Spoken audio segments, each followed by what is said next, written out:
I've been trying to post a little bit more regularly. Today, I'm going to get back onto the subject of the JET program, which is how I first came to Japan way back in 1988.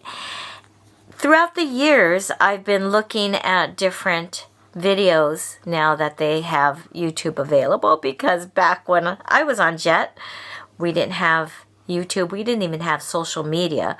So it was really hard to know what other people were going through, what problems or what challenges were happening.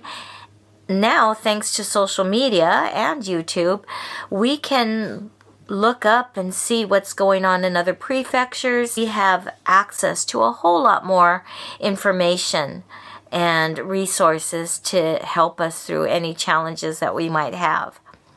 While I was looking through some of these videos, I came across one from someone that was a JET participant that was really struggling.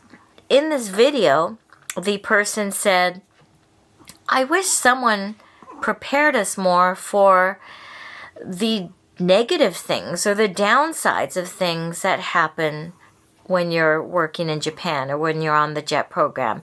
Everybody talks about how wonderful it is," which is true. There are a lot of positive, wonderful things about working on the JET program. But this person said nobody prepared her for some of the worst case scenarios. And she wished that there were more videos that shared some things that maybe one could prepare themselves better for, or one could think about whether or not they would be able to handle such things, and as a result, that could be one of the deciding factors on whether or not they come and work on the JET program. So I started making a new series kind of focusing on worst case scenarios in different areas. I actually made a couple, but I made them a while ago. And I wanted to revisit that particular topic. So I'm going to start over and begin again and get through some of these topics, because I do think before you decide to accept a position on the JET program, or even before you decide to come and work in Japan or any foreign country for that matter, these are some things that I think you should be prepared for or maybe ready for. And if I can help you with that, that's what I'm here for. So today's topic is going to be health. Back when I was working in Totori and we had orientation for the new JETs, my specialty or my topic that I always had to give presentations on was health and safety. They're both big topics, so I'm going to focus first on health and then we'll do safety in another video. When you come on the JET program, you're really fortunate because you're going to be enrolled in the National Health Insurance Program.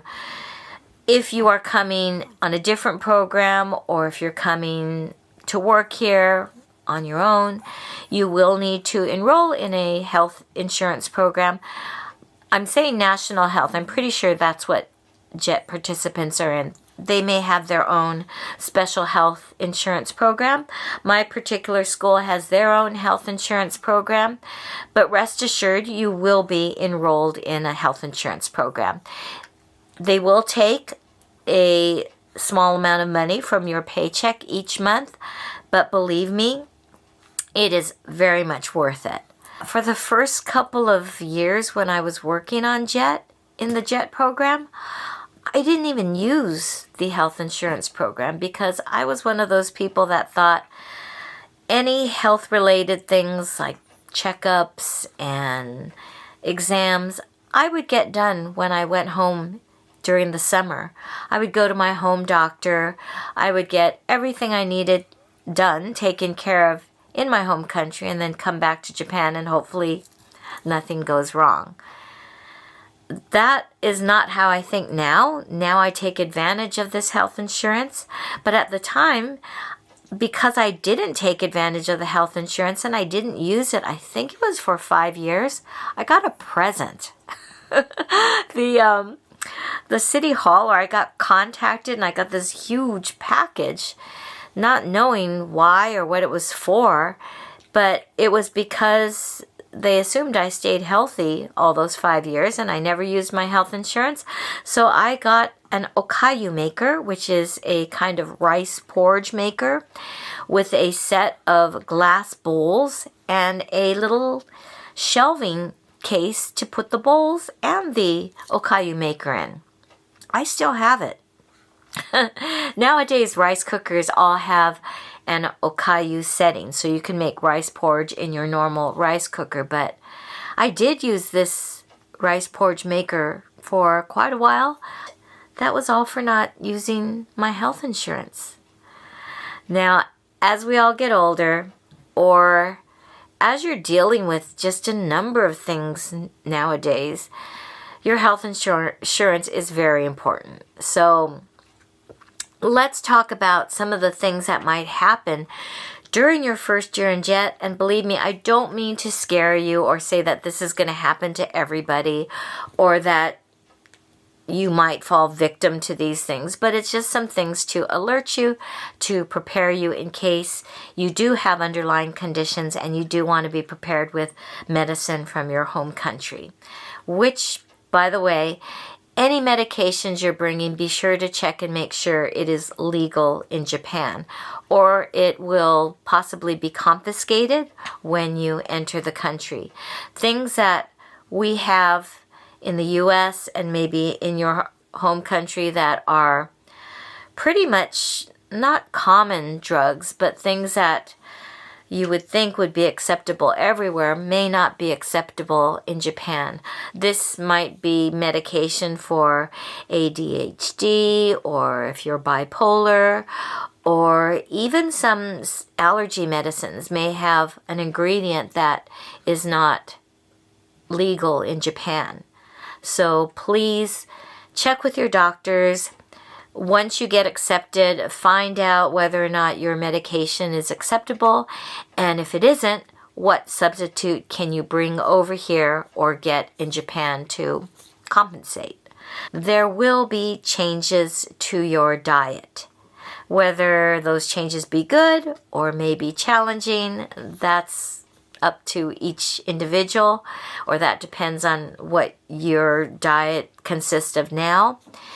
If you were a vegetarian or a vegan or a pescatarian, the types of food or the number of restaurants or things available at grocery stores were not as readily available as they are now.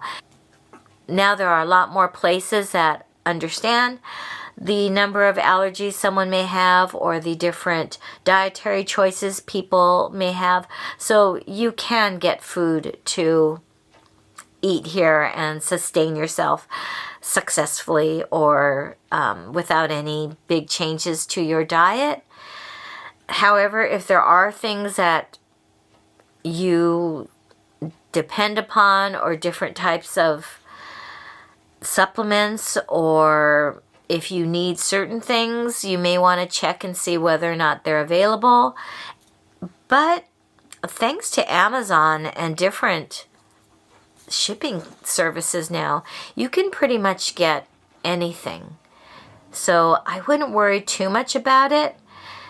Probably your main challenge will be expressing your dietary needs or preferences to people that you work with. For example, when you have welcome parties, or when you have grade level parties, or even parties with your fellow Japanese English teachers, you may need to alert them if you have certain food allergies or preferences so that they won't plan this big yakiniku, which is a barbecued meat meal for your welcome party if you're a vegetarian. You can request, right, to have a vegetarian meal or just get vegetables or things that you can eat at these types of restaurants, but you may just want to check with the people that you are working with, just to alert them.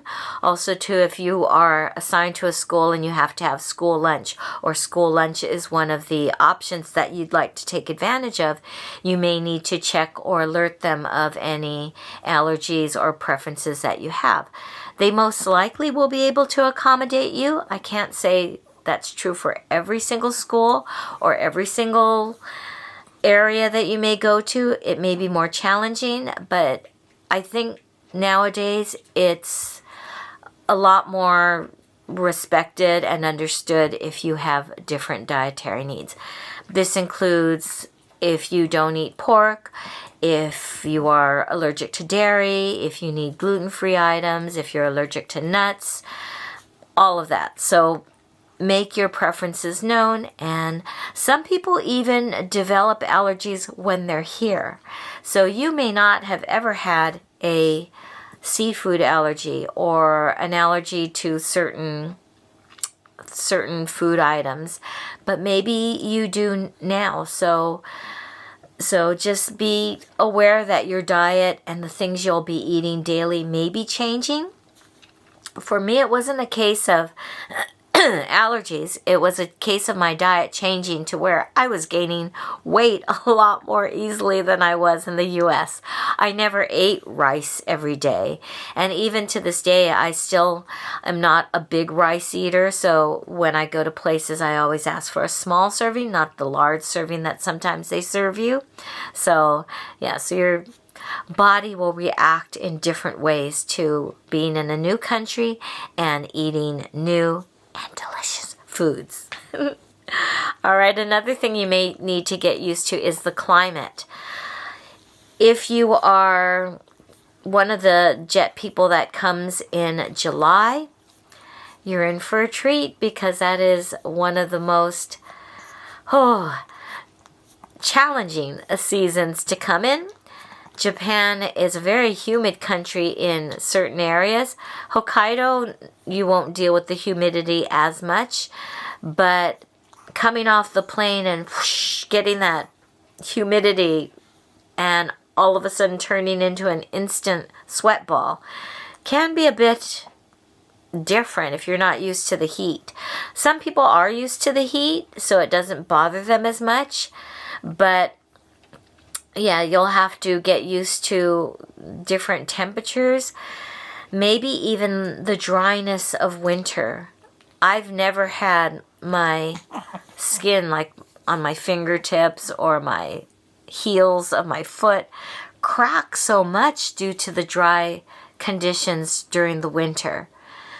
Some of you may have never lived in an area where there's snow or typhoons or heavy rain. Like, all of those things are factors that could affect you not only physically but mentally as well. Some people really need their dose of sunshine every day, and during rainy season, when it might be raining every day and it's cloudy, it might affect your mental health, and maybe it's just something that you have to be aware of. Although the rainy season does not last as long as I think people anticipate it to or say that it does. I think the humidity is probably the hardest one. But the other thing too is if you are in an area where there's heavy snow, there may be times when the transportation is disrupted, or you can't use your bicycle to get to the grocery store, or it's just really difficult to walk from your place to work. Maybe you're not even used to walking in the snow, so you don't have the right shoes, or you've never tried to balance yourself on ice. As someone from Southern California, going into a snowbound prefecture like Tottori was a challenge. I loved it because I do love the snow, but I know for some people it was really hard to get around when it was snowing, or feel happy when you're snowed in and you can't get out and do things. For other people, I think it was frustrating at how Japan dealt with snow conditions. They weren't able to go on the roads, or why does everything close? Why are the roads still icy? So it may be a change. I think spring and fall are fine. I think most people don't have any issues there, except for maybe in the fall when the bugs come out and when you're maybe walking and get attacked by mosquitoes. That brings me to another thing I think I wrote on here, the change in insects and nature. The cedar trees are infamous for allergies, or for people developing allergies. And people that never had allergies in their home country come to Japan, and all of a sudden their eyes are constantly watering or burning, and their nose is constantly running, and you take something for it and it makes you drowsy. There's a lot of different types of nature here that if your system is delicate, maybe you react to it. So be prepared for possibly developing allergies that you never had before. And if you are someone that does suffer from allergies in your home country, or if you have asthma, sometimes these conditions are activated by some of the pollen or dust that is here in Japan. Another change that you may have to get used to, and I think most people don't really have a problem, but it could be something that you might be concerned with, is the different types of medicine here. When I first came, I had never really taken medicine in powder form. I was used to tablet, pill, and capsules, but not powder. Nowadays, they do have other ways you can take medication other than powder. I just myself don't like the powder, but some people don't like swallowing a capsule or a pill. Also, the way hospitals and clinics operate might be different from what you're used to.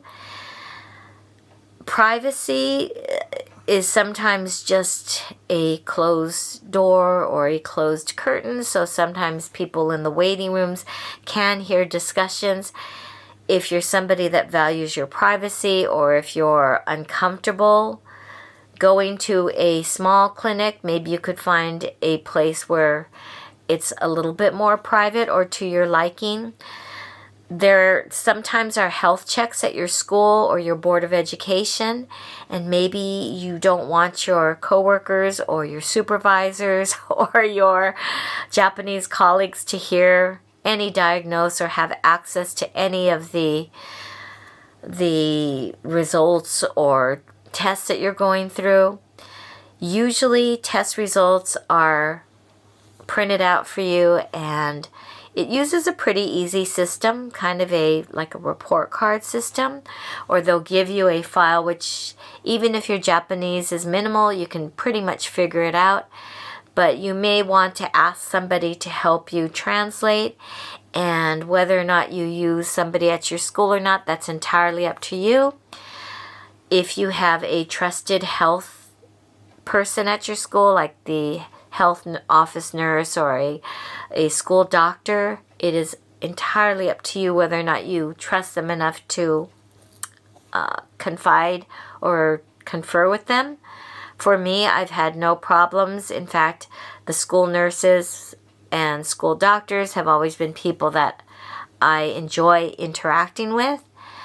But yeah, if you're self-conscious about that, I would say find someone at the school that you trust, especially for medical issues. If you have at least one teacher, whether it be a Japanese person at your school or a foreign person that is in your area that speaks Japanese, you'll probably want to have that one person to ask questions to if you need to. So that's my advice. Those are all things that you might find different in regards to health. But Let's talk worst case scenarios now. I think I covered this a little bit in the video I made about my mom, because hopefully you'll never have to experience having an operation or getting treated for an accident or something that happens that you need emergency treatment for. If you do, you'll have to, I think, make those decisions for yourself. And if you need a translator, I think you can request one even at the hospital sometimes, because usually there could be somebody that speaks English, or they will have some sort of translation device so that you can get enough information to make the decision that you want to make. Also, too, you are advised to get second opinions, because I think it's just for your own peace of mind as well. If you go to, like, say, a small clinic, they may even refer you to a specialist hospital or a bigger hospital to get a second opinion.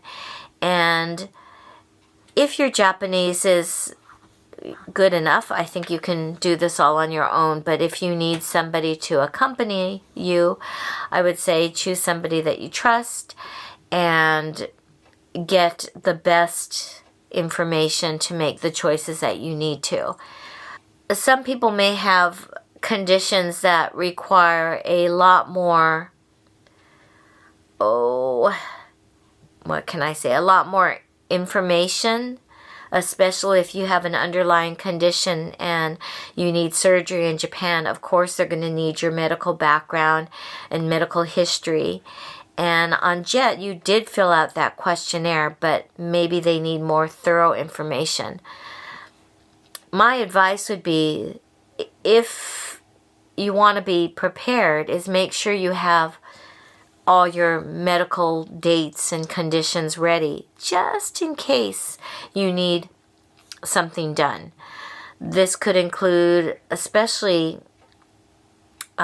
if you've had operations before, or if you've had medication that you reacted to, all those kind of things. Which I know, like, when you're preparing to come to Japan, it seems like a lot of things to gather, but the more information you have that you can just present should a condition or should an accident happen, I think it'll be easier. My particular school that I work at now needed to know when I had my last immunizations and whether or not I still have antibodies for things like measles and German measles. And yeah, I had my measles vaccination, gosh, I think when I was still in elementary school. So they did an immunity test with, I don't remember exactly how or what, but just to make sure that I had enough immunity to certain childhood diseases. And if I didn't have immunity to them, then I needed to get vaccines for them. So in my case, I didn't need any vaccines, but I believe for one of my coworkers, she did need the vaccines, but she also had underlying medical conditions. So she had to make sure that everything she was getting was okay. It's a lot. Not all schools will require you to get vaccines, but some may. So you may want to check everything out. Some schools will advise you to get influenza shots, but other schools it's not required. So if you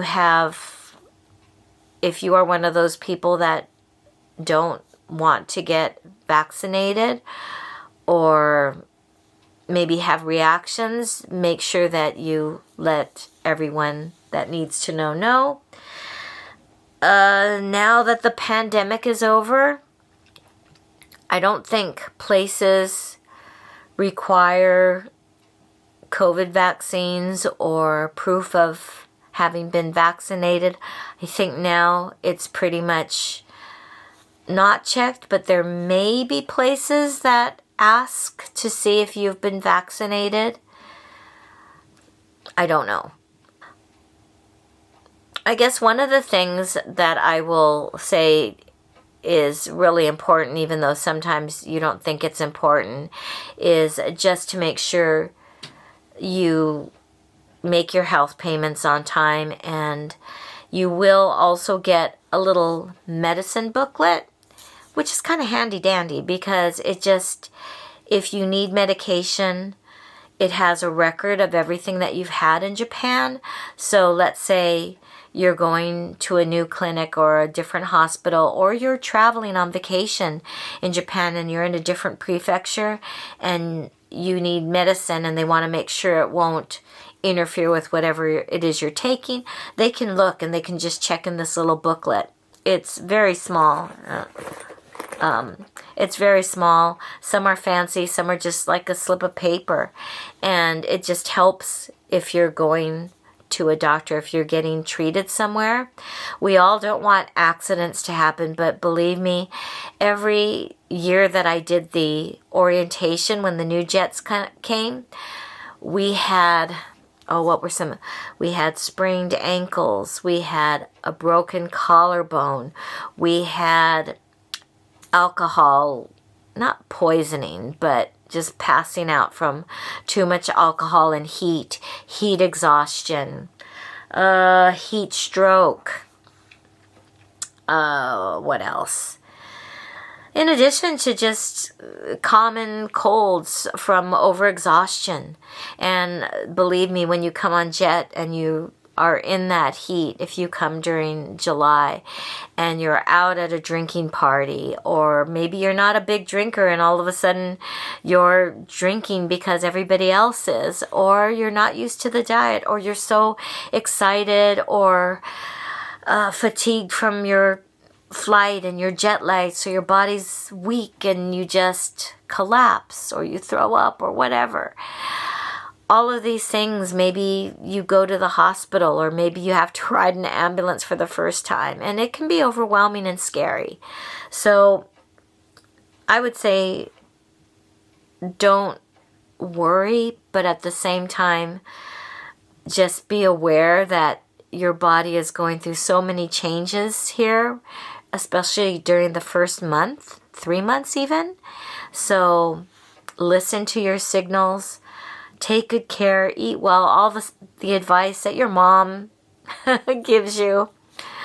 And yeah, just be prepared that should a worst case scenario like that happen during the first couple of months, you can get help pretty easily. Let's go down the road a little bit and say that you have a condition where maybe something is discovered. Maybe during one of your checkups, they find a shadow on one of your x-rays, or you find a lump, or you're feeling pain somewhere. I would say get those things checked as soon as possible. As scary as it may seem, especially for those of you that are young, don't play around with your health. I know it's scary, and I know you could say, I'm young, I'm too young for this, but this is a part of life everywhere, and it doesn't matter whether you're in Japan or your home country or a different country. I would say get things checked out, because the last thing you need is having to need emergency surgery or emergency treatment in a country that's not your own, that you didn't anticipate having to get surgery in, because having to fly you back may not be possible. Like in my mom's case, it wasn't possible. She needed to get the surgery done or bear with the pain of a broken bone all the way on a flight, then landing and going through all the travel stuff in that condition. And if it's a health one where maybe you're not allowed to even go on the plane because of your health condition, that's another story. So yeah, if you don't worst case scenario would be if you don't want to be here in Japan for an operation or something, then, right, you've got to make sure that you can get the care you need at the right time, and it might be immediately. So, yeah, just plan for those types of scenarios. Another thing that has happened to JET participants or their spouses is an unplanned pregnancy. There are a lot of places that can help you, or that you can get the help that you need, but I think the hardest part is if you are on the JET program as a single person dealing with an unplanned pregnancy. It might be a little bit not frowned upon, but it might be a little bit more harder to know who you can trust or how you're going to be perceived. And I think too, if it's an unplanned pregnancy, whether you're married or single, you're going to have to obviously change your work situation down the road. I think there have been cases where if you are on the JET program and you do get pregnant, you maybe, I can't remember whether you get maternity leave or not, but right, it may affect your contract. I don't know. You'd have to check, I think, with whatever the JET contract is. If it's a spouse that is pregnant, I think you can get lots of help, and I think I think you can get paternity duty, or you can be there. But these are all maybe situations, if they were unplanned, that you would have to make sure that you have everything covered. I'm sorry I don't have all the details, especially current details, because I don't know whether things have changed over the years. Maybe in some cases, this may not be a worst case scenario. This could be a best case scenario, because I know most of the people that have had babies here have been quite pleased with the facilities or the aftercare or the way people are treated, since usually in Japan they don't just discharge the mom the day after the baby is born. There is a lot of good aftercare that would be, I think, most likely covered in your insurance plan, but you'd have to check on that. So, yeah, so I know I've thrown out a bunch of different scenarios and things to think about, but I think the biggest and worst case scenarios for healthcare are the same issues that could happen anywhere in the world. So it's just more a matter of asking yourself, do you trust the healthcare system here enough to use the healthcare or get your treatment here? Number 2, are you comfortable with your support network here? And would you be willing and able to go through whatever treatment you might need without family members or your close network of friends here? You will make new close networks of friends. There will be people that I'm sure you can rely on, trust, and help you. But for a lot of people, it might be a big issue to not have their most important people surrounding them during the time of an operation or treatment. And number 3, are you able to cover whatever costs that come with whatever treatment it is you're getting? So I think if you can be honest and answer those 3 questions, then I think no worst case scenario is going to be too difficult for you, because you've already answered and you already know what you're going to do if worst case scenario happens. Let's think positive. worst case scenario won't happen. And I think, I'd say you'll definitely have different situations with healthcare here. Some might be better and some might be more eyebrow raising, but for the most part, you're working here and your colleagues and your coworkers and your supervisors don't want anything to happen to you. You will make circles of friends here that care about you, that can help you through whatever it is you're going through. And you also have access to other resources like YouTube or social media, where you can connect with people that maybe have gone through similar situations that you might be faced with. You can get advice, you can get different opinions, and all of that will help you be able to make decisions that are right for you. I hope that helped. So that's the first part of this series on worst case scenarios that could happen during your time teaching here in Japan. If you are interested in teaching in Japan or other aspects of Japan or just lifestyle in general, I would love to have you as part of this community, so please consider subscribing, and definitely feel free to leave comments below if you have any questions or if you want to connect with anyone else that has written comments that are of interest to you. All right. Thank you so much for watching again, and I will see you hopefully in the next video. Take care.